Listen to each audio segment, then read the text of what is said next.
Welcome, Spartans, to Halo TV Plus, part of Evolved, your home for Halo. I am your host, Oran, and on Halo TV Plus, my guests and I recap Halo's original TV show, Halo the Series, and we discuss its contents and unique canon within the Silver Timeline. Joining me again tonight for Episode 7 of Season 2, Thermopylae, is Tom. Tom, welcome back, my friends. Hello! Thank you! I'm excited to be back. It's going to be a doozy. We talked a little bit about our commentary episode, and yeah, we have a lot more to talk about since on this penultimate episode for Season 2. To do some housekeeping, if you're a returning listener, you already know this, but Halo TV Plus publishes 2 episodes for every 1 episode of the TV show. This is the analysis episode, where in a moment, Tom and I will highlight key scenes from Thermopylae that we believe need further analysis. We will discuss character arcs, motivations, choices from the showrunners and the writers, and some predictions for the next episode, which is the season finale for Season 2. Yeah. Earlier this week, we released our commentary episode for Thermopylae, where we discussed the whole episode while watching it. If you miss it, I recommend watching that episode first before diving into this one. Halo TV Plus is part of Evolved, that hosts a variety of other Halo-related podcast shows like Podcast Evolved, HCS Pro Talk, Mission Debrief, Builds with Blocks, and Halo Book Club. You can learn more about each of those shows on our website, evolvedhalo.co, or halopodcast.com. Evolved hosts another show, I Would Have Been Your Podcast, which is a Patreon-exclusive show for our subscribed patrons. If you want to learn more about what it means to become a patron, you can head over to patreon.com/HaloEvolved to learn more. Patrons also receive a bunch of other exclusive rewards, such as early episodes, access to our original 18-song soundtrack, unique swag, and access to a private Discord channel. Shout out to our current subscribers. Thank you guys so much. Pew, pew, pew, pew. Thank you! And that takes us to Thermopylae. So, we'll just roll right into it, Tom. Quan, I have a lot to say about her. In our little podcast chat channel, I don't know if you saw it, but every Thursday, Friday, we talk amongst ourselves and the hosts, and we give our opinions of different things and where we think the season is going. My response to everyone's input is that I just mapped out Quan's Season 2 arc, and I would like to share that with everybody, because I think this is part of my reason for not liking Quan. I feel that she has some purpose that the writers wanted to give her and just didn't know how to stretch that for the whole season. I am not, I won't be surprised if really nothing happens with her in the last episode, but I feel like something's going to happen and she's going to release the flood or something to that effect, or she's going to, do something, and it's going to be like, oh, that's what they were building to. But here is her Season 2 arc, and we'll just start the conversation there. Episode 1, she shows up at the end montage in the rubble talking about a terrible monster and in some mysterious cave with Kessler. Episode 2, she demonstrates that she's now an assassin, and she's enslaved or something, and she escaped that. And we see more of these mysterious carvings in this mysterious random cave on the rubble that means something, I guess.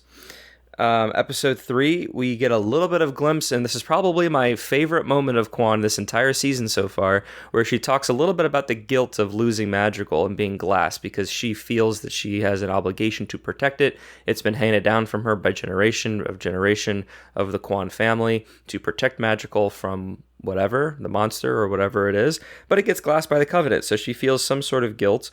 But then she gets on a ship, she sends Kessler away, and she continues to show her assassin skills by saving Liara from being basically thrown into space. Yeah. Episode 4, she shows up at the end with Liara and fires a machine gun to save Silver Team, to a varying degree of success, because Vanek also dies. Episode 5, all she wants to do is bury Vanek. And then at the end, she gets visited by someone who I got the sense she's never seen before.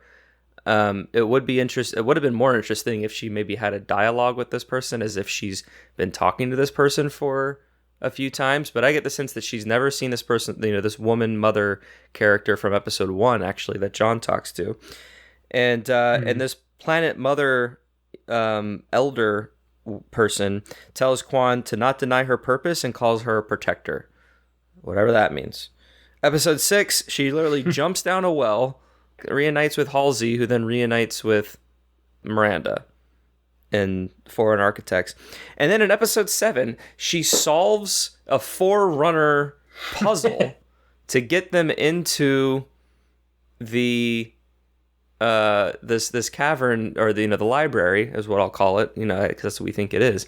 She solves this clock puzzle that Miranda and Halsey have no idea what's going on. She just knows where all these little things go because of some drawing she saw in the rubble that I guess is just attached to Soren's thing. I mean, maybe it's not, but like I don't know. I'll get over that. And she solves it, and then when they evac out of there, like all the red dots and stars and constellations turn red, and she's like, it's the monster, it's a growth, it's whatever it is, and she like apparently knows what's going on. And I don't know, it just irked me watching this episode. So yeah. I don't know, what is your response to that? So it's really interesting because I didn't clock the constellations going red, but actually that is synonymous with the flood, right? Because that's the flood spreading through the galaxy and everything dying. Presumably. Yeah, it seems quite indicative of that whole story of the ancient humans, and is it Fortenko or whatever his name was, the Lord of Admirals, and that whole story arc. So I'm really curious as to whether this is hinting at her connection to ancient humans more, but I think to your point, it kind of has been so sporadic that it hasn't been handled well, whereas if you had her interacting with technology early on in the season and then slowly realising that she's got these abilities more, it would feel like a payoff, but it kind of feels like her character has almost become the connective tissue for different parts of the plot, and they use her however they need her. So having her as an assassin, for example, when we know that she wasn't particularly skilled at combat beforehand, seems like a bit of a stretch. And equally, having her solve this riddle that the scientist has been unable to solve kind of leans itself more towards a plot thread I think we're seeing more and more in this show, which is, for whatever reason, this show doesn't like to present Halsey as a genius, and it doesn't like to... It feels like it doesn't like to present her as intelligent as she is in the universe we know, because here she's being bested by Kwan. We've had it earlier in the season where it kind of feels like she's being bested by Akison, and then last season where Miranda knows things that she doesn't. So I find it quite interesting how Kwan as a character has sort of become more a vessel for the storytelling than necessarily her own character with a meaningful arc, because it feels like there hasn't been any particularly significant beginning or end to give her this arc, right? Like, the woman you reference says she's a part of the Kwan heritage, and she makes a point of saying how important it is that she's the last of her clan, she's the last Kwan, but then they don't explain why that's so important, and they never delve into it. And I think that's one of the things where you could have told more story there, and I imagine maybe they wanted to, but I would also bet that they were reluctant because of the reception that Kwan got as a character last season. So it almost feels like they've still tried to do what they wanted to do with her character anyway, but they've just leaned back on all of the storytelling that would make that make sense. Yeah, I feel like the first step that made it wrong, or the first misstep, I guess, that they took, is that they just glassed Madrigal, and like it's just gone now. Like I think that would have been unnecessary. I feel like you just strengthen the storytelling, that whatever story you're trying to tell in season 1, since that was handled the way that it was, you keep her in Madrigal, and you have the audience see her find her purpose, right? Because like season 1, she is just trying to protect Madrigal, get back at Venture, and rally the rebellion and do this thing that she's been doing all her life, which is the rebellion and all that. And then it leaves her with this new enlightenment that her family is actually on Madrigal for a much bigger purpose than just resisting the UNSC, but to protect Madrigal because it's an integral planet for whatever reason that it is. And she gets that type of enlightenment in a, weird, strange way that had mixed reception. And that's where we leave her. And then the next time we see her, she's just hiding on the rubble because the planet gets glassed and she becomes basically a refugee, and she connects her way and goes over. But we kind of miss a very pivotal moment of whatever she learned between the ending of season 1 and when the planet gets glassed.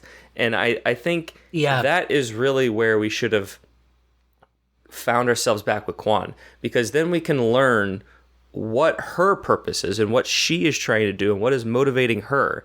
Because right now she's just hanging out. She's just there with the other characters. And like you said, she's kind of just a character to support the other characters in a mere plot armor type of a way. And it just doesn't make her compelling at all.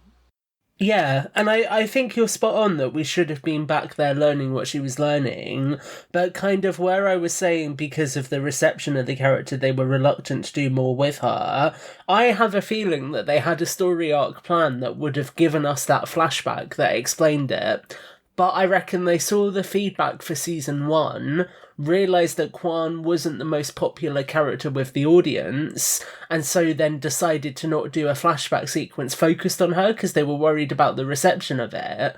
But actually here it feels like it needed that flashback, because what they've essentially tried to do is carry that story forward without giving any of the background for it. So you're kind of seeing this character doing things based on something that we perceive she knows without ever knowing what she actually knows. And so you're in the dark in the worst possible way, because it's not as if there's going to be some kind of compelling payoff. That payoff has already happened for the character and we just don't know what it was. Yeah, that's exactly my point. Like, I feel like a way for us to care about Kwan, and I said this way back when episode 1, 2, and 3 aired, is like, I want a reason to care about Kwan, but the writers aren't giving me that reason. They're merely just giving her this mysterious backstory type of a thing that happened between seasons that we're just supposed to stay at the edge of our seat for, but it just doesn't, because we don't have that piece of information,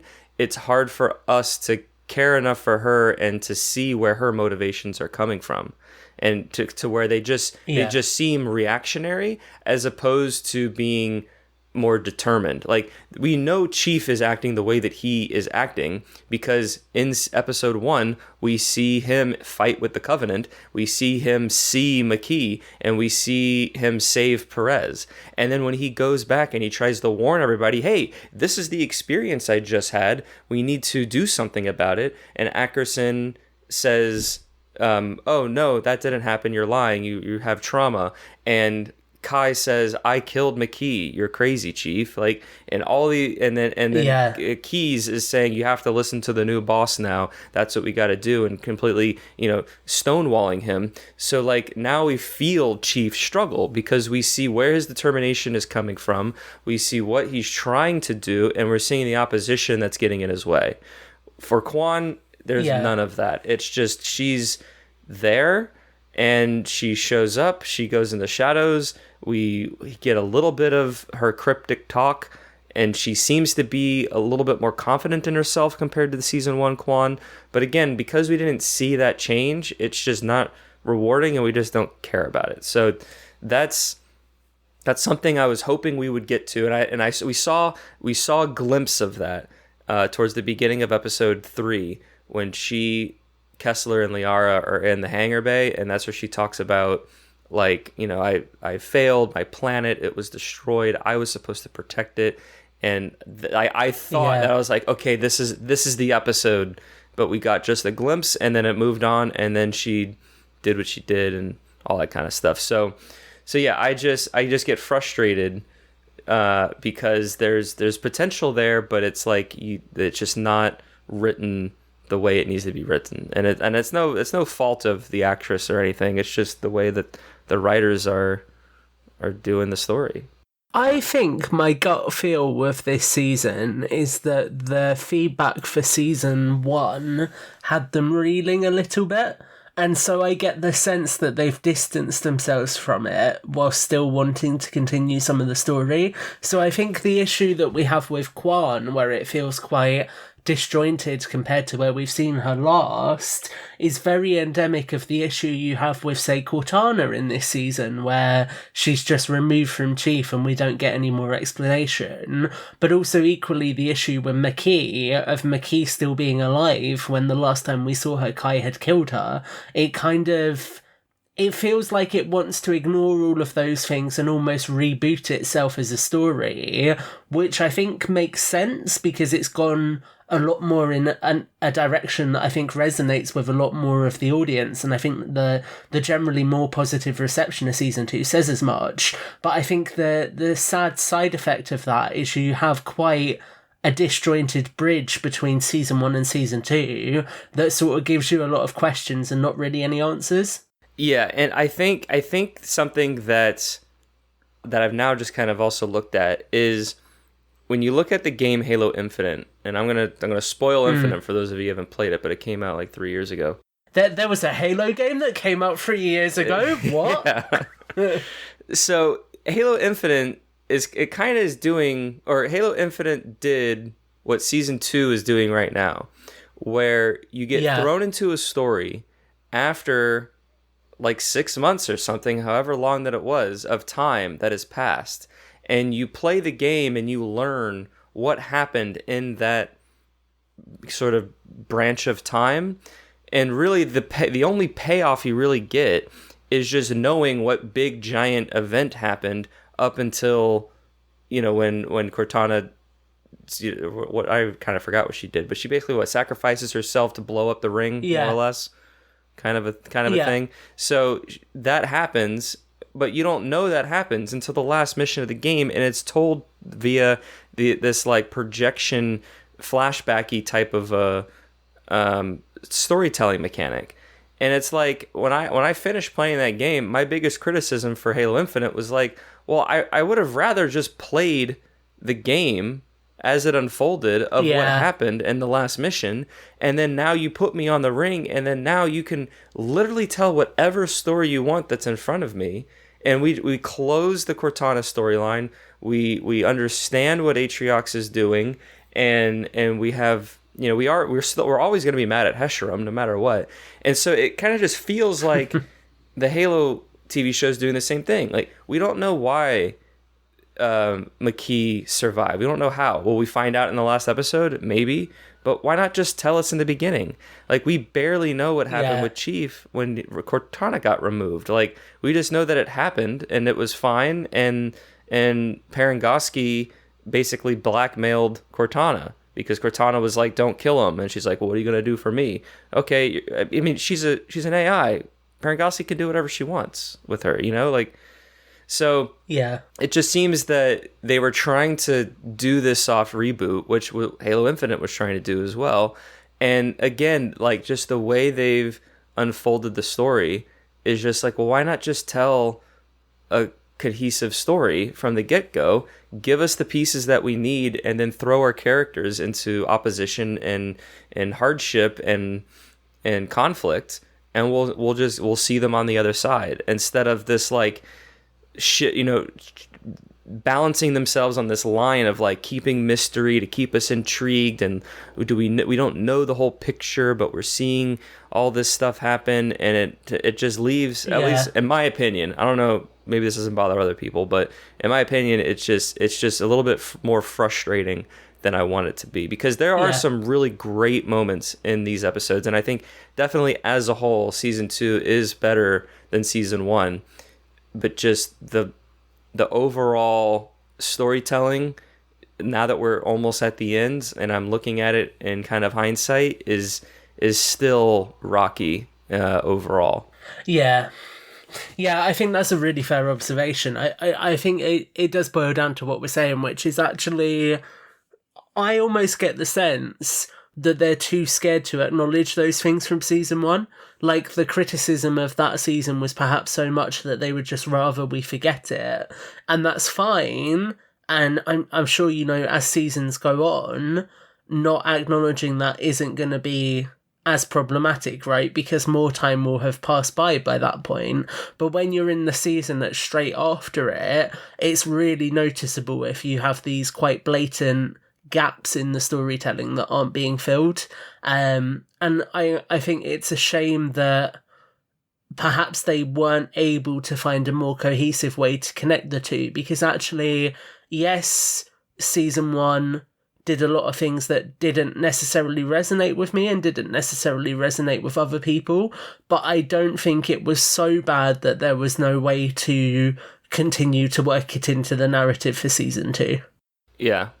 I think this will definitely be a conversation we continue after the last episode airs and we do our retrospective and we do get the whole picture. But I think now that we are so close, we can almost see the whole picture with just one episode missing. Like, it's just really apparent that there are still some flaws with this show, even though there are some great spectacle and scenes and some good character moments, throughout the whole season. So I just kind of had to... But I think it's...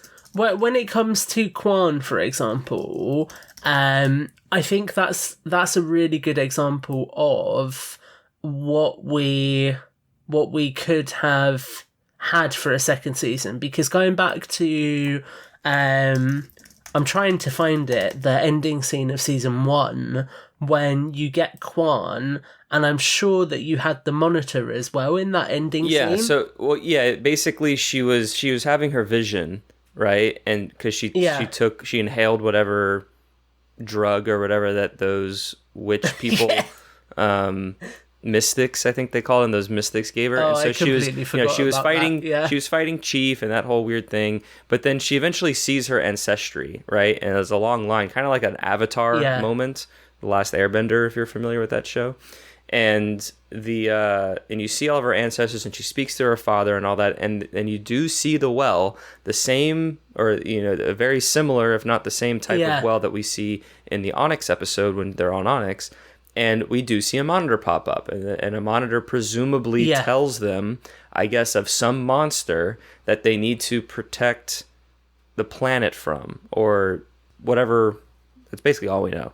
But I think that gets to the crux of what you were saying about making her story more compelling, though, is you've introduced the Monitor as an element at the end of season 1. How much more impactful would it have been if for summer season 2 we had a Monitor present that was only interacting with her, so it wouldn't tell the other humans information because they weren't considered blessed ones, whereas she is, so then she was able to extrapolate information out of it, and maybe that Monitor is then what leads her into the tunnels where Halsey and Miranda are, and maybe it's the Monitor, through communicating with her, that gives them the information. So then you take away the idea that Kwan suddenly knows all of this and she inherently knows how to map this Forerunner room, and actually no, she's just got the gene that allows her to interface with the Monitor that then helps them to travel. Because that's kind of what I think so much of the core time spent on the Halo rings, especially in Halo Combat Evolved, but also Halo 3, that is essentially the role that 343 Guilty Spark fills, right? He explains everything to you until he turns evil. Yeah. So would that not have been a way for them to quite easily explain Kwan's heritage? Because you could get one of those wonderful Tim Dodabo monologues of the Monitor, like, talking about Kwan's background and why she's special, and then you explain it in a way that still fits in with the story because the Monitor's the driving force for them discovering the rest of the secrets on Onyx. Yeah, I would have preferred, and we didn't, so you could do this one of two ways. I can see a world where they maybe didn't want Kwan to have a complete solo story. Like, I do see the benefit of integrating her with the other core characters and the ensemble of the cast, but I do think that it would have been, I think, better if maybe we saw the glassing, and you don't need the high vis effects of it all, but you can have Kwan on Magical right? And she can be communicating with the monitor, and it basically wraps up what we were kind of half told in season 1, and just says, like, this is a little bit of what's going on. We're in danger. There's a monster. You give us a little bit of what it is and just a taste of an objective. And maybe the monitor is able to help her unlock her gayish, because we kind of get an instance that she might have that with this mother character, which would be an interesting parallel with Sanctuary also being glassed, and if Magical is kind of glassed, maybe at the same time, and since we're cutting between those two in this sort of thing. And then she activates this portal, and it takes her out somewhere. It can be anywhere, and then she gets captured. She's also in the same sort of like enslavement thing that we see the other character go through, and then that gets her to the rubble. And then we kind of more or less continue the story as it happens. But the difference now is that we know a little bit about Quan that nobody else knows, that gives her actions more meaning. And it wants us to be like, oh, well, this is Quan's objective. How is she going to go do the thing that the monitor wants her to do? You know, because just like Soren got captured, but how is he going to do the thing that he wants to do because he got captured? And where is he? And Liara, like, oh, she needs to find Soren. Like, what is she going to do to go find Soren? And like, that's why we're compelled about these characters' actions, because we know what's motivating them to make those actions. But in the instance of Quan, we just don't know, really, ever. So that makes her actions meaningless. Yeah, I agree. And I think it's really difficult, isn't it? Because actually, you've probably done the most interesting stuff with that character now, right? Because she's with Halsey, she's with Miranda. Whatever happens now, it isn't unique to Quan, it's happening to the group. So sure, I'm sure, like, if we get a third season, there'll be moments of Quan specifically interfacing with the technology, but she's never going to be on that journey of discovery on her own again. So there's sort of a critical part of her evolution as a character that will forever be missing from that, I think. Unless they did a flashback, unless they do something with the three of them in the last episode, and Quan and like basically Miranda and Halsey are like, yo, what happened? And then she says, back on Magical, I met something. And then we have a scene with the monitor, and it's or whatever. But I mean, we don't see Quan in that last scene. We see Halsey and Miranda in a laboratory, and then Halsey also just leaves for no apparent reason. Yeah. So I guess let's transition to Halsey and Miranda now, because I have similar gripes with how they handled Miranda's character, because I feel like this whole season it was like where is she? What is she doing? And when we finally get the reveal, it's like, okay, she's been working on Onyx. That's interesting. There's this portal or gate, or what we learn, it's basically a doorway, passageway, and we're excited to see what's beyond the door. But we don't get any sort of struggle of her trying to open the door, and literally, Halsey and Quan show up, and then now she's able to figure it out. It's like Miranda is now she doesn't get any gratification of opening the door or so on herself. Like, she does fill in. She's like, I read your notes, and I was able to make some progress, but Halsey wasn't there to kind of make the progress probably, and so we get a little bit of a victory for her, but then it's also just kind of squashed when Quan, who just shows up, is able to just do it, or Halsey's able to come in and be like, oh, well, this is a library, it's not what you think it is. And it's, I don't know, I think it's squandered just very quickly once we get back into Miranda's world. Like, I think, again, it would have been more interesting if we get at her sooner.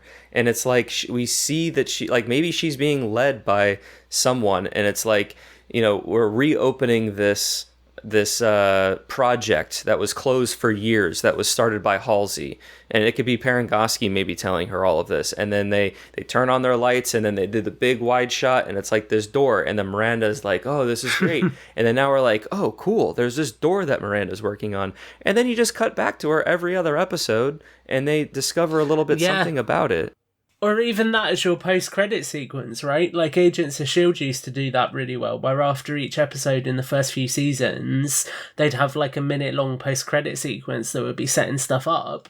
Why not have like, even have fun with it? Do like at the end of each episode post-credits, an Oni field log based on the door, and in the last one before the episode that features her, reveal that it's Miranda who's been doing all of the field logs we've been watching. Yeah, or I would probably prefer it with the actual episode. So maybe like the very beginning, maybe you open with like a diary sort of audio log type of a thing, and then because I think Breaking Bad did that for a little while, where like the beginning of their episode would be like a 30-second little clip. So like you can do things like that, but I feel like they needed to start with what Miranda was doing a little sooner to then give her a little bit more of a payoff. Because I think in this episode, like we get a lot of great Miranda moments, but because we just haven't been with her, I don't think they land as well as they could have, I guess. I think I see some lost potential there. Because I do like the dynamic between her and Halsey. Like we get them being scientists together. You get some drama, and you get Miranda yelling "Mom" because she always calls her Halsey, which I thought was a very great moment.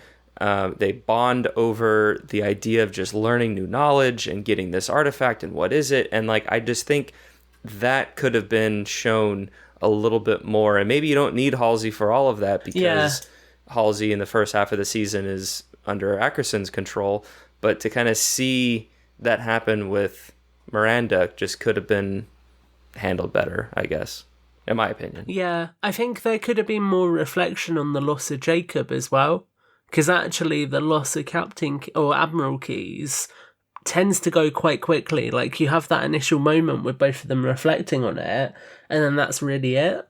And I feel like they could have played that out a little bit longer. I guess it's kind of lost in the discovery of this Forerunner world underneath Onyx, but it feels quite quick. I mean, I liked the moment. I think they could have devoted more time to it. I think I would have rather just seen more of Miranda doing the other things, but because I do feel like they touch on it enough, and it's just like I saw there. I was at the end, and Miranda even says, they're finding stragglers and survivors from Reach all over the galaxy, and it's like, well, yes, but I mean, I saw it, and so I think it is a nice reverend moment.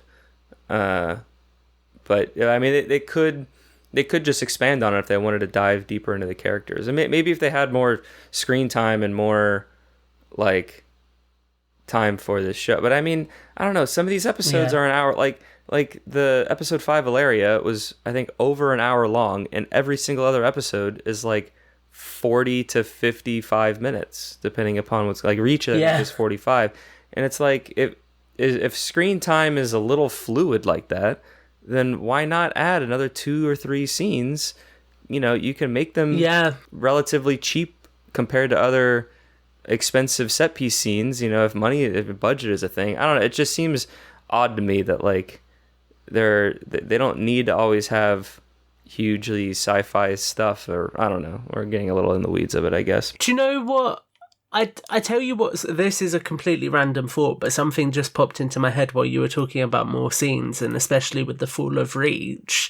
I'm really shocked, actually, that this is another 343 project that hasn't referenced ODSTs at all. Because I think ODSTs are so synonymous with live action from the Landfall trailer for Halo 3 that it kind of surprises me in some ways that we've gone straight to Spartan Freeze without any ODST presence whatsoever, especially because if we're going to the ring, had you done ODSTs as well, we could have quite easily had Major Silver in this season. Well, I kind of got the sense that these like Black Ops type of Marine characters that like are in opposition of Chief and Silver Team, I don't know if I noticed their armor closely enough, but I got the sense that they were ODSTs, like Captain Briggs or whoever that female character is. I interpreted her as being an ODST. Maybe she's just a hard ass Marine, but I don't know. Like Ackerson says something where it's like, in the last episode in Onyx is like, we sent Black Ops to go get Chief, and it's like, yeah, like that's gonna work. But also, what does Black Ops mean? Yeah. Like, you have Marines and you have ODSTs. Like, you don't, do you have Black Ops? And I don't. Yeah. Maybe they decided not to use ODSTs because they'd have to explain the acronym and what that is. But I don't think you need to. I don't think it's very hard to do that on screen. You just be like, No. ODSTs, yeah, we're orbital drop shock troopers, hell yeah, hell divers. First into hell, baby. You know, we land into hell, and like that's all you kind of need. Yeah, it's an interesting thing to me because I think, like, obviously, especially with Hell Jumpers, I think is the name of the fan-produced series that's being worked on, and also Stephen Ford is working on an ODST fan film as well. It just seems really interesting to me that ODSTs have always been synonymous with live action, but they're not anywhere in this universe. It's just like a little detail that's quite fascinating. Yeah, that's interesting. I guess I didn't really notice that much because I'm mostly tracking kind of the Spartan activity and things, and you know, for being a military sci-fi shooter game, like, you know, they can only do so much with their budget, and so there's not all these action sequences all the time. So it's that is interesting. Well, speaking, let's move along. I think we've kind of chatted about Quan, Halsey, and Miranda a fair bit. I'm very interested to see where those three go, or at least Miranda and Halsey. The last thing I will say about them, actually, before we move on, I usually save this till the end, but I wanted to highlight Alex Wakeford's blog post really quick. He does one every week, of course, with the episode, and he talks about the episode in fair detail, and then he gives some core canon parallels between the episode and core canon, and he doesn't really do that this time. Instead, he starts by saying, "Let us speak of old things, hidden terrible things from a time long forgotten." And then he goes into kind of a monologue, and it's basically describing the origin of the flood. Okay. So that's basically taking the cat out the bag. Yeah, it's basically saying that this is happening, and it's being alluded to. So we can kind of take this a little bit in our predictions towards the end, but I do think that this visualization of the library and maybe the releasing of the flood, like in the way that it was handled on screen and the way that it's different from core canon, I am okay with, and I think it's great. It's inventive, and I enjoy seeing, again, the parallel of it, even though it's not a one-to-one that I mentioned in the last episode. So I'm excited to see what the relevance of this passage and what we see in the next episode. But it would be really interesting, to see the flood's integration into the Halo TV show story, because it's a core part of the games for sure. Like there's the flood in, I think, 3 or 4 of the games, but in terms of the deep lore, it's really a critical. It's the whole reason the Halos exist. I mean, really, when you look at the core canon, like the Forerunners created the rings to kill everything that the flood feast on. Otherwise, the flood would control the galaxy. So it's a very, very deep cut in the Halo lore. Beyond just their interpretation and enemy class in the games. So that's definitely something to get excited about, that it seems to be around the corner. It is, and it's interesting to see it happening before they've even made it onto the Halo, because actually that sort of very much is the force that divides and conquers the UNSC and the Covenant, right? Where they end up, especially with the Arbiter's forces, having to fight together against the Flood. So I wonder if we're going to be leaning more into that uneasy alliance as the Flood fill the enemy role that the Covenant have had up until this point. But also equally, I really like how the perception of the researcher, when they were like huddled on the floor holding the index or whatever else it was, the immediate thing that it made me think of was Prometheus and how the alien species are presented in that, the engineers. And I just thought it was quite a cool way of giving us like a visual that's almost humanoid but isn't. It was just an interesting way of presenting it a little bit differently, because obviously in the in the core canon, the Forerunners are dead and gone until much later in the games, where we see the Librarian, we see the Didact, right? Whereas here you have a scientist who at least seems to have been alive at some point fairly recently. So I think that's quite interesting. Yeah, and what is also interesting that begs a good question is this researcher is like, it appears to not be, like, it didn't die or be any way connected to the flood, because obviously the flood reanimates bodies. So the fact that it was preserved there and just kind of been decomposing in that huddle kind of just also begs a question of how it got locked in, maybe how it who this humanoid character is, if it is a Forerunner person or what. It's it just kind of begs a little bit more of a question, because if it was like, it would be a little bit more obvious if, there was some sort of mutation on the humanoid and that it was just dead. That like maybe the humanoid is the flood and it's just starved, so it died. But presumably it looks just to be a Forerunner humanoid that kind of did the same thing, but was otherwise untouched by the flood. So yeah, I hope we get a little bit more of that built upon. I mean, it is a lot to kind of, I guess now you're right, it is a lot to kind of add in the last episode, but maybe while everyone's having the big climactic fight sequences in space and in Halo and all that, you cut back to Miranda and Key and Halsey, and they're, dissecting or whatever and looking at, what this humanoid is. I think I'd say with the scale of storytelling, it's clear that they're hoping for a third season. Oh, yes. Because there's a lot of questions here, right? And not all of them are going to be answered in this next episode. No. I mean, depending upon... Yeah, definitely, yes. I think we're going to have a lot of questions going into Season 3, and I hope there's a little bit less of a time jump between Season 2 and Season 3. Like, I would much prefer a more of a direct pickup. Like, I understand if there needs to be a passage of time, but, like, if they do whatever passage of time they did for Season 2, like, at least catch us up and fill us in and not make it just such a mystery, because I think you just lose a lot, like I've already discussed for the last half hour. Yeah, I think it needs to feel quite coherent, doesn't it? Yeah. All right, so let's transition to the Spartan 3s.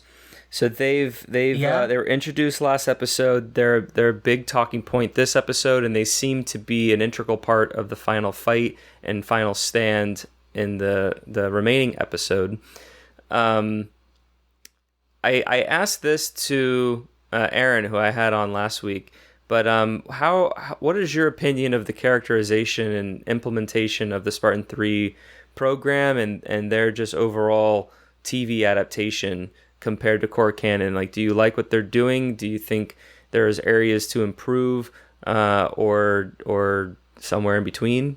Yeah, so I think it's really interesting, because I think that the TV show's perception of Spartan 3s very much feels like Spartan 4s, where they are normal soldiers who have stepped up into this role and are actually using enhanced armor. To make a point, they're using Mirage armor, right? And we know that the Mirage armor, the SPI armor, they don't have to have any physical augmentations to use. They use it just as a powered suit. So I think it's really interesting, that deviation, because in many ways, this almost feels like a course correction to the Halo universe for me in this particular timeline, where I feel like they want to essentially use the Spartan 3s as Spartan 4s so they can have more of them, so they're not so restricted to the numbers of them. So it makes sense for them to be lots of different squads of them out there doing these things. And in that regard, they sort of fill that ODST role that I was talking about earlier as well, because these are kind of like your special forces soldiers in this universe in a way. So I think it's really interesting. I like the presentation of them and how they uniform, like we talked about on our commentary episode, but I think that they are definitely a far stay from the Spartan 3s as I would recognise them, but I don't think that's necessarily a bad thing, because I think, like I say, they are being used to fill quite a different storytelling component here. Yeah, Aaron said a similar thing where they kind of are combining the two, but Spartan 3, Spartan 4, and I agree, and I also didn't think about it, but to your point about the ODST sort of absence, is that they are kind of just using them, I guess, as like a catch-all. Is that these are the next generation of just Marines and the next generation of the Spartan program, and it's something that we're investing into. I do like kind of how it is a vessel that they can then use to kind of create more characters and kind of just keep kind of adding more and more people that are just like, oh, I was a soldier from whatever planet and now I'm a Spartan 3 because I'm doing my part. And it'd be easy to kind of have them add more characters in for season 3 and stuff. I really hope we get little nods, like maybe there's a Spartan 3 who's called Spartan Griffin or Spartan 4. Yeah, that would be nice to have some of those little Easter eggs. I think it would be great, though, if they just continue to invest in the Spartan 3 program, because I want them to not necessarily just be more Spartan 2s because they are 3s, but I do want them to showcase themselves a little bit more, and I hope we get that in the next episode. Yeah. Because we get a taste of the training, but again, it is just training, and they're still kind of falling on their own toes. So I just kind of am eager to get to the point where they've more or less completed their training or learned from their training, so then they're really able to be effective in battle, and we just get some really cool action sequences from them, and then some cool characters kind of going forward. Yeah, like you said, like the Sarah Palmer sort of comparison between with Perez, I think is a great sort of adaptation and parallel if that's what we're building towards, especially if Kai meets her demise and we need someone to kind of fill the instructor role. I think that I'm excited to kind of see what that then becomes. Yeah, I think it would make a lot of sense to have her kind of fill that role. I think I'm excited. Like, I like the idea, right, of if we were to do another 6-month time jump for season 3, maybe then you have your Spartan 3s that are looking a lot more like the ones from Reach. So you have different armor configurations, different aesthetics, that kind of thing. Because then you could say that actually now Halsey's back on board with the program. She's worked with Ackerson. They've developed more generations of Mjolnir, and this is what they've created. So I think there's sort of a natural pathway for them to do more with the Spartan 3s. I just think it's interesting to see if they're going to do that, because to kind of get to the crux of what I said in our commentary episode about them leaning towards Halo Infinite, I could see them easily doing a story similar to Infinite for season 3, where maybe the Spartan 3s fill the role of the 4s who are stranded on the ring. So you get them filling the roles of, say, Stone and Makovich, where they're sort of leading Marines across the ring, but they're still holding out hope for the Chief, and they know that really they need the Chief to turn the tide of the battle. I could quite easily see them equally taking them in that direction, where maybe you have them as sort of these soldiers that are leading Marines and helping them survive, but they're not to the caliber a soldier that Chief would have been.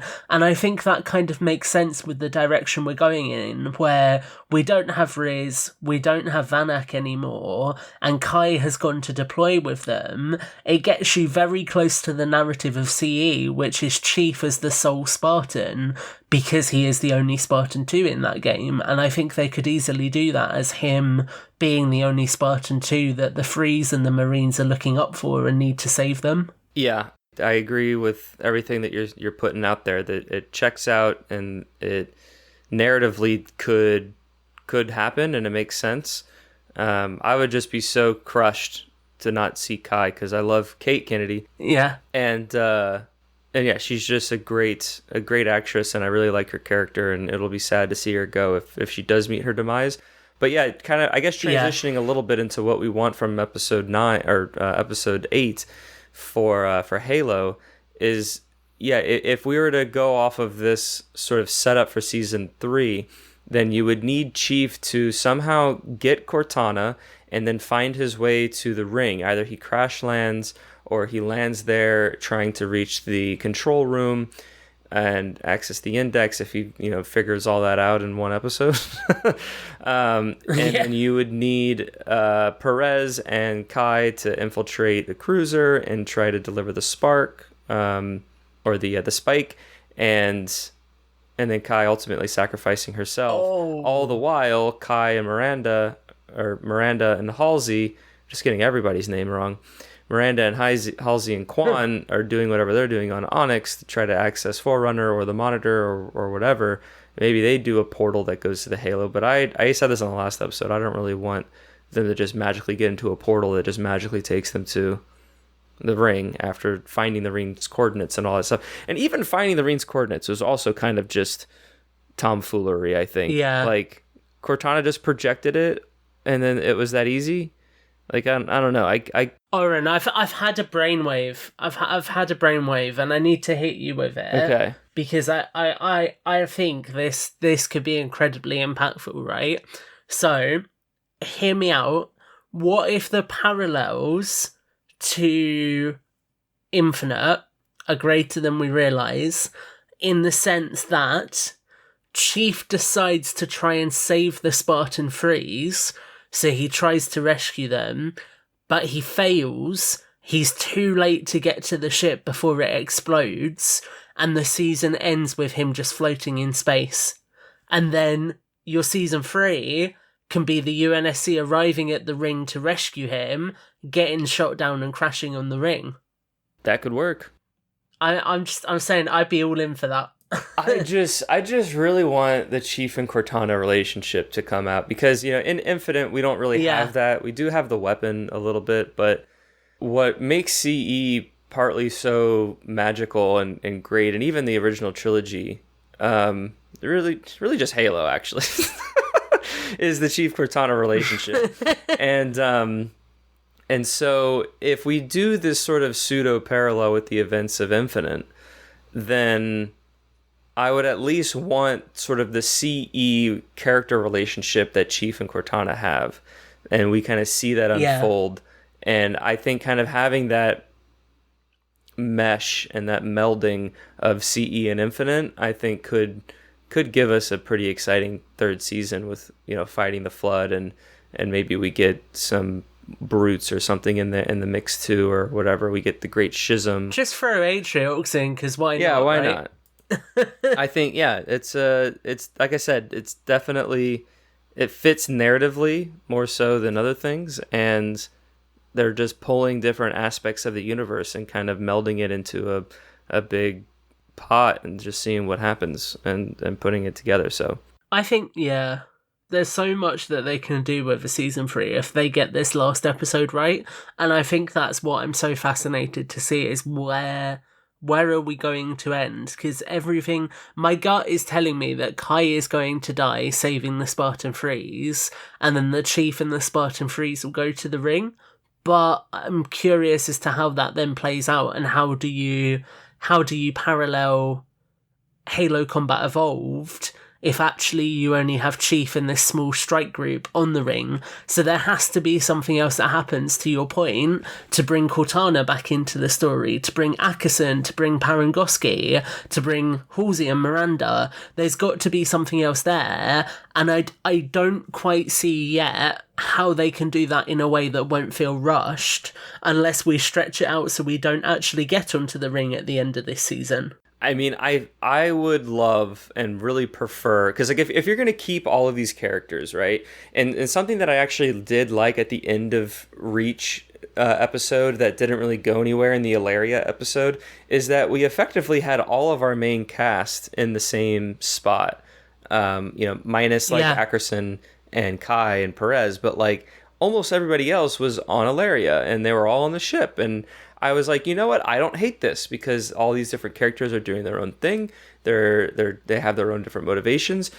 Ultimately it didn't really go anywhere, and we had weak storylines and stronger storylines, and I really liked what they did with Kai and stuff, but it just kind of fell flat. However, what I would like is that if we have a third season and it is just about Halo, then you have all of the characters. This last episode, Halo, is all of them getting to the Halo some way. The Covenant crash landed. Yeah. McKee's there. Chief crash landed, or he's floating in space. Perez leads the surviving Spartan 3s that get teleported with there. And then now you have them all scattered, and they're all doing their own things, and we basically cut between all of them interacting with the ring and doing different things with the ring, learning about the ring and the history and the Forerunners and the Flood. Like, to me, that is kind of the way the story should really go, because that story hasn't really been told yet. It's a core story in the Halo universe. And if you were to leave other characters off the ring, then what are they really going to be doing? Because if you look at core canon, it's just other sort of conflict. It's like, oh, the Covenant are going to this planet to find an artifact. Okay, well, that's Last Light. You know, we have a space crew that's just jumping around the galaxy, and they find this armature that has the guilty spark. You know, that's the Ace of Spades and Into the Fire, and that's sort of Kelly Gay trilogy. And it's like, you could do all those things, but they don't connect in any way that, like, you kind of need the TV show to kind of connect, at least loosely, to keep your characters and your story together. Like, even Game of Thrones, right? It's all of these different families and characters doing their all different things, but the overall goal of the show is for someone to go to the Iron Throne. So, like, even though you're following these different stories, so I feel like you need to still put that into Halo somehow. You need to have all these different characters have more or less a similar goal to be working towards, which involves the Halo. Because if they're not there and other characters are, then it's like, well, what are they really doing? And you know, there probably is. I'm not trying to dismiss it that there's not an answer to that, but I just think it's a harder question to answer instead of just putting all the conflict at different parts of the ring, especially if it's like Halo Infinite, where some of it's destroyed, they have to navigate around it. And yeah, I think there's definitely a lot of more meat and potatoes over there, so to speak, than if they were to... I feel like I've really sold you on this idea of taking from Infinite now.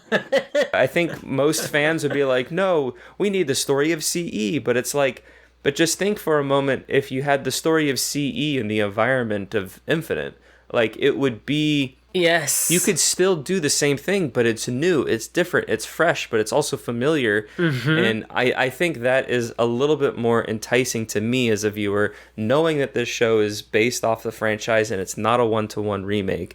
Because at the end of the day, they're not going to remake CE. Like, they haven't remade anything to the closeness of core canon, with the exception of just the Spartan 2 program. But like, all the stuff with Soren, like, you know, Soren talks about in that one scene with Liara that we completely are just ignoring. He talks how, like, everyone was in the Thermopylae thing, but the last people were him, Kai, Vanek, Riz, and John.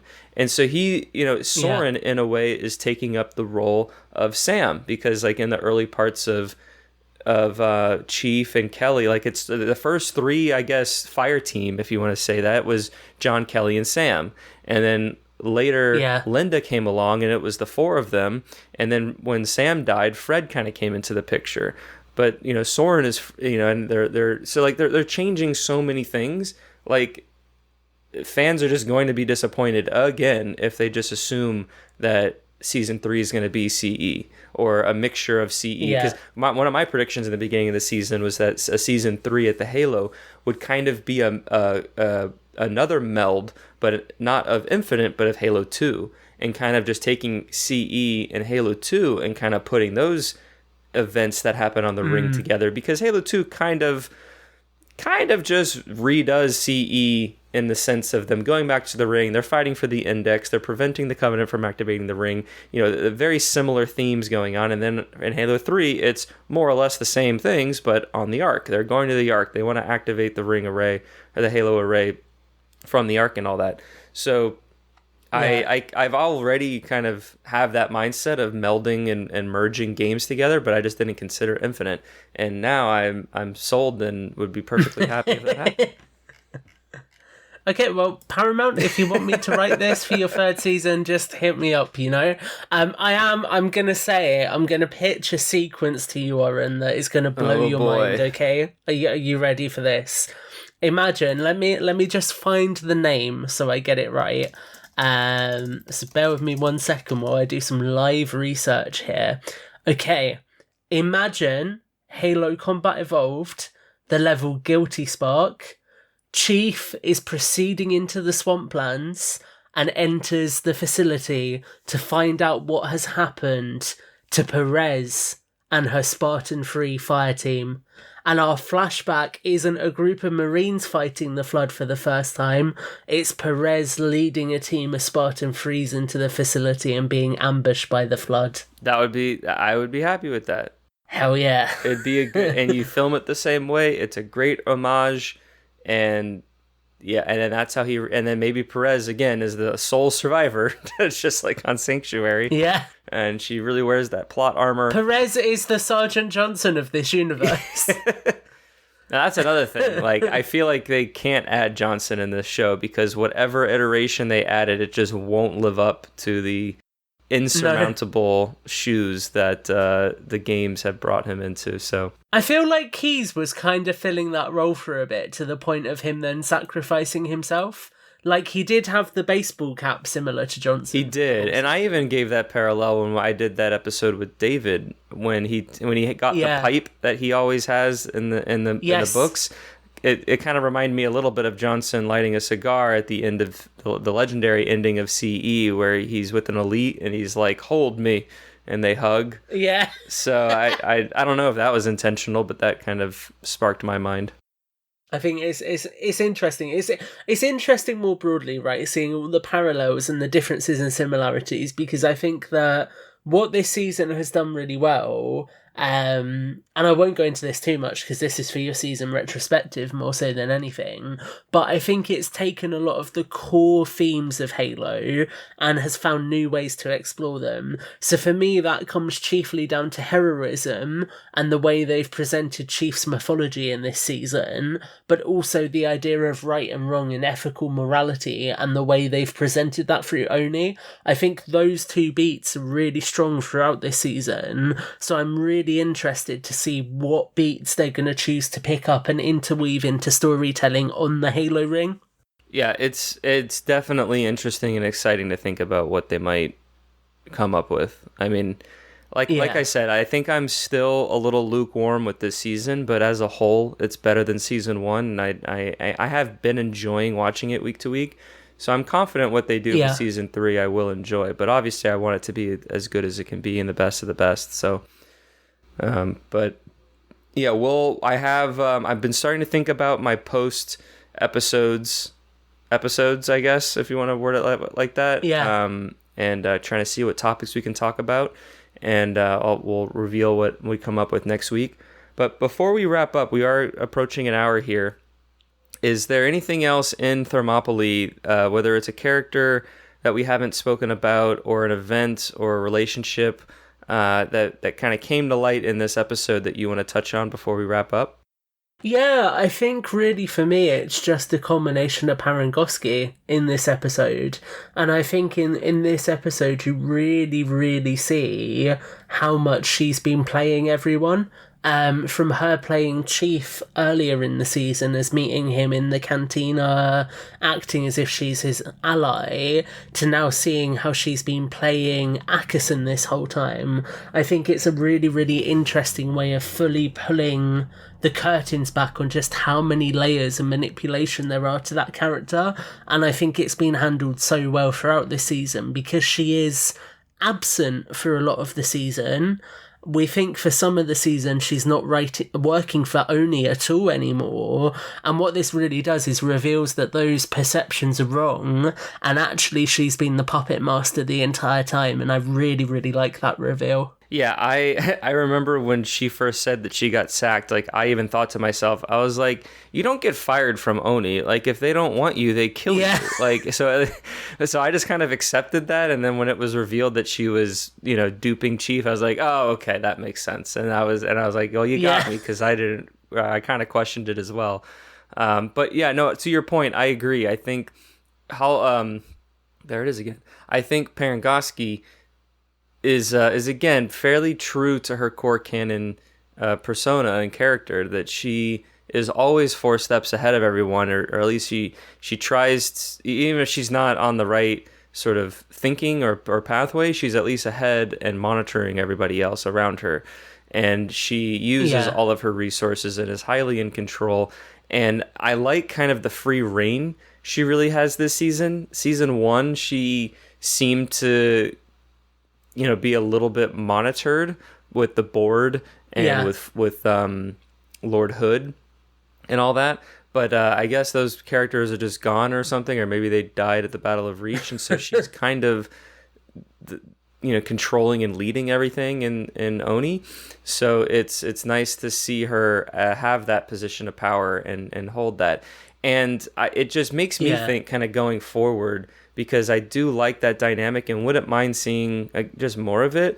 But I do think there is a sort of cap with it. Like, I don't know how much of Oni deception and manipulation and abuse we can really keep taking, since it's already a thematic element of season 1 and season 2. And I'm curious to see what they do with her going forward for season 3. Well, I think there's a really interesting opportunity for them to do something interesting, because what they could do in the future is bring in Osman eventually and maybe have her rebuilding the organisation as better than it was before. So that could be an interesting angle to see. I think it's interesting, because what they've kind of done is done the Oni story from Halo 5 and Hunt the Truth already. So what comes next is quite fertile ground for them to explore things very different to the core universe. I actually wouldn't be opposed if Ackerson kind of just replaced Parangosky, cool. Because I've enjoyed seeing him on screen. I like his acting and what he kind of brings. He's a very good actor, yeah. It would be an interesting sort of redemption for him, that he I don't know, has a different light, has a little bit more respect for the Spartans, and kind of we get this character change. And if he has some elements from Osman and kind of goes from there, I wouldn't be opposed to that, because again, we've seen him go through this theoretical change, where we get kind of the more classic Ackerson. But we even talked about this in the last episode. He does have a redemption arc to a degree in the comics. I think in the story that he's in, he sacrifices himself to try to save some of his family members and other members of UNSC during the Battle of Earth. So more of Ackerson would be welcomed, in my opinion. And I feel like I could have more of Parangosky, but I'd be okay if she meets her end in this next episode. If this is it, I'd be a little sad, but not completely destroyed like I would be when Kai doesn't make it. We want to see Chief punch a hole in the chest of Parangosky, not Ackerson, right? That'd be really funny. You should punch a hole through a brute. That'd be a pretty great fight. That would. Just inject some comedy in there. Have his fist get stuck in there as well, Yeah, exactly. Yeah. Well, he's not going to be able to punch Keys in the head when Keys turns into a proto-Gravemind, so we need Chief to punch something, It's alright, Keys is just going to appear again in Season 3, like Marky. Oh, yeah. Sorry, I forgot. Yeah, and they're not going to explain how he survived. Yeah, duh. No. Oh my gosh, that'd be hilarious, actually. Oh man. All right, I have a few questions that I want to run by you before we wrap up, and it's about the last episode. I think it'll be a fun little thing. Do you think we will have a standoff between Chief and the Arbiter? Yes, I think it would make sense. And I think Marquis may be the person who stops either of them from killing each other. Again? Because she's been stopping the Arbiter the whole season. She has, so I wonder if now she'll stop Chief. Interesting. Okay. Do you think we will get the return of Atriox, who made a very brief appearance at the end of season 1? I think, if anything, it will be at the end of the episode, and it will be him filling the role of Tartarus, with the Prophet sending him out to hunt down the Arbiter for going rogue. Okay. I like that. I like that. Do you think, or I guess, do you think we see Flood in the next episode? I think they'll hint towards it. I would be shocked if we see it, but I could very easily see the last shot being like an infection form getting out at a facility. Okay. Okay. Do you think Miranda, Halsey, and Quan will also find their way to the ring, or do they not yet? I think they will. I think their story is going to parallel Dr. Anders in the sense that I think they might get to the ring without any other UNSC with them. Okay. Okay, well, that's interesting you said Anders. So and this also happened with Halsey, do you think they get captured by the Covenant and they, more or less work with the Covenant? I mean, well, Halsey worked with Julam Dama, but Anders was kind of just taken hostage to activate the Forerunner things because all humans are reclaimers in the core canon. So it's not necessarily that Anders was helping the Covenant, but do you think they might explore any of that type of core canon parallels? I think it's possible. I think if I was a betting man, I'd say that John and the Spartan Freeze will get to the ring through space, the Covenant will get there through space, and I think the trio will be teleported there. So it could be that the trio end up getting teleported somewhere where the Covenant arrive as well. Okay. Do you think Onyx will be destroyed? That's an interesting question. I would have said yes, but I think because Reach is destroyed so soon, we need a base for the UNSC, and I think they make the point of saying that Onyx isn't on any records in one of the episodes they do. They say it's relatively uncharted. So I feel like Onyx to the UNSC right now is what the Academy is to the UNSC in the current timeline, which is a secret headquarters that is meant to be off record so it can't be attacked. So I think it will survive for now. Okay. I like that. Because in core canon, it does get destroyed but then kind of rebuilt because it's a Dyson sphere and the UNSC still has a presence on it. So all right, anyway, let's wrap it up, buddy. It's that was a good conversation and a lot of predictions. I like it, and we'll see what happens in the finale. Sounds like we're all excited. I would love to have you on a recap episode later in April and see. I would love to join you. See how we see everything and see what wild predictions came true. See how drastically wrong I was about everything I said. Exactly. Yes, it's gonna happen. So, but with that, everybody, thank you for joining us for another episode of Halo TV Plus. Tom, thank you once again for joining me and on the show. Yeah, no worries. It's been a blast, dude. I've really enjoyed coming back to this. Yes, it's always a pleasure to have you on, and I've missed your wild and critical theories and observations. They are very much welcome, and so thank you for being here. If you're interested, Alex Waitford releases his Silver Debriefing blog on Halo Waypoint that recaps the story of each episode in detail and serves as a hub for additional show-related content. Like I mentioned, he talks about the flood. I recommend you read that passage. It's not written as matter-of-factly. It's a bit more abstract in the storytelling. It's almost kind of written like a very brief short story, almost a poem in a way. And so it's a good read, but it does kind of get into the origins of the flood, which was a very amazing chapter in, what was that, Cryptum or Primordium, that talked about.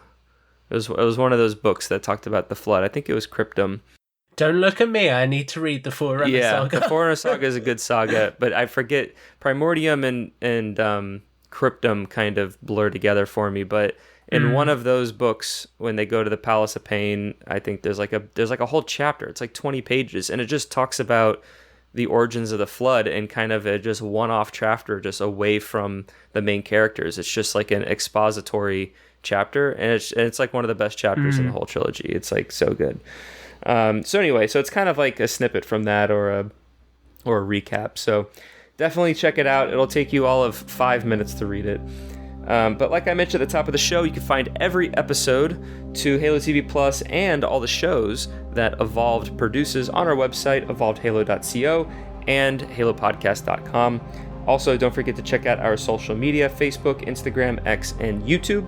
Once again, another special shout out to our patrons. Thank you guys so much for supporting Podcast Evolved and everything that we do, and to keep our show running and everything in between.